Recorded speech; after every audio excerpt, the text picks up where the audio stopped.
however big or small, really important and gave you lots of work, and he was a wonderful guy.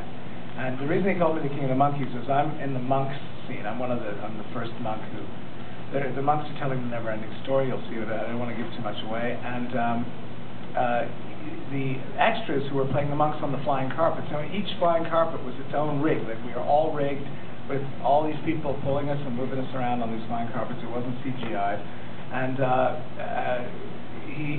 they couldn't get the unisons back and forth. And we're all chanting Om Ve. We're Buddhist Jewish monks. And so some of them were going down and some were going up and going down and up, and they couldn't get it together. And the first AD was losing his mind because they were losing time and they had to do all these shots. So they actually had to add a day, and the monks just couldn't get it together. And he was trying to call them up, down, and call cranes and stuff. So I suggested, I said, maybe I can help you with this because I've done a lot of choreography and I've done things that I may help.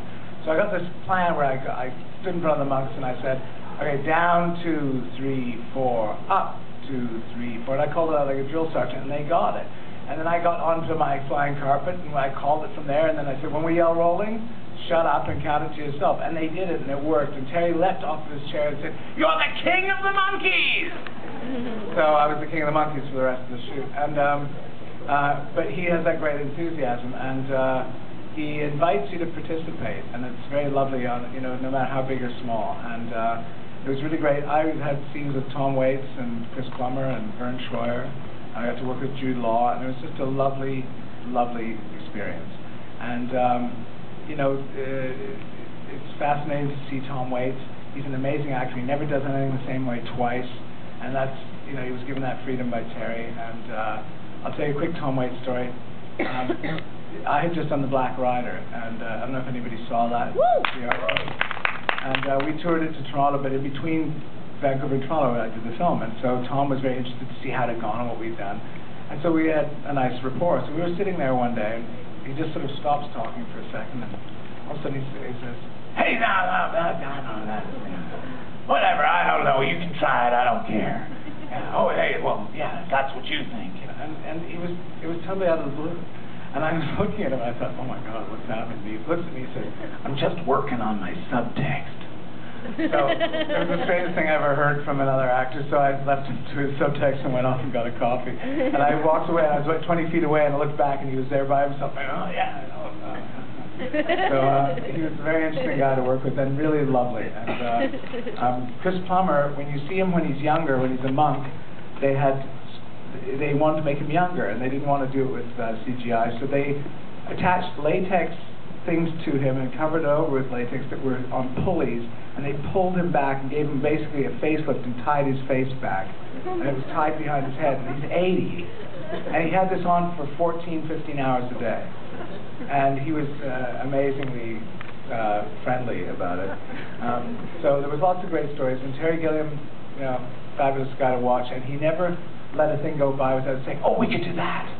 And his special effects guys would say, oh, Terry, no. And he'd say, no, let's try that.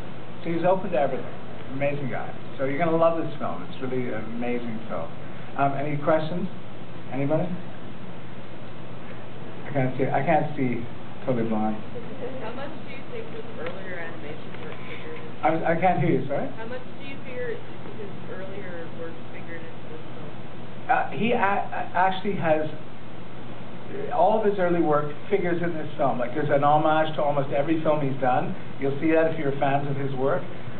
There's a section where there's in the Imaginarium where it's almost like a Python landscape, and he did it exactly like he did with Python. Then there's hyper-real stuff, and all the stuff shot in London was on location. All the stuff in the Imaginarium was shot in Vancouver, and then Vancouver had some of the street locations and things that Vancouver played London in a few places. But all the stuff with Heath was shot in London. Heath never made it here. But it's there's stuff of everything of Terry's. Every film he's done is accessed in this film, like every single one. So, any other questions? Yeah. Sorry. I can't see. Sorry. What's your name? Mackenzie Gray. And I have a very tiny part in the film, but it's you'll see. I don't want to spoil it, but Terry told me it's a cinematic first, and you'll see when you see it. I don't want to give it away. Why are you here? I live here. I was in Toronto for the last year and a half, and I was actually at the opening in Toronto with Terry and everybody there, and that was great. But I came to Vancouver 10 years ago on as a lead on a US series, and I stayed. And I've had lots of work, and it's been a great place to be. So it's a base for me, and that's where I live. So. I'm going back to Toronto to voice a brand new video game that's set in Victorian London, sort of like a Jack the Ripper kind of thing, and I'm doing a bunch of voices on that. And I have a couple little film projects, like small films, but they're not until February. And everything's shutting down for the Olympics, as I'm sure you know. The whole film industry is stopping at the end of January, and there's no work until the end of March. Because all the lights are being used, there's no crew, and you can't have action films with people running around with guns when you've got all the Olympic security and stuff. So no one's going to be working. So if you have projects and you want actors, they're all available. Any last questions? Just want to get the film going. Okay, have a great trip. Sit back, go for the ride, go on the trip. You're going to have a great time. Thank you.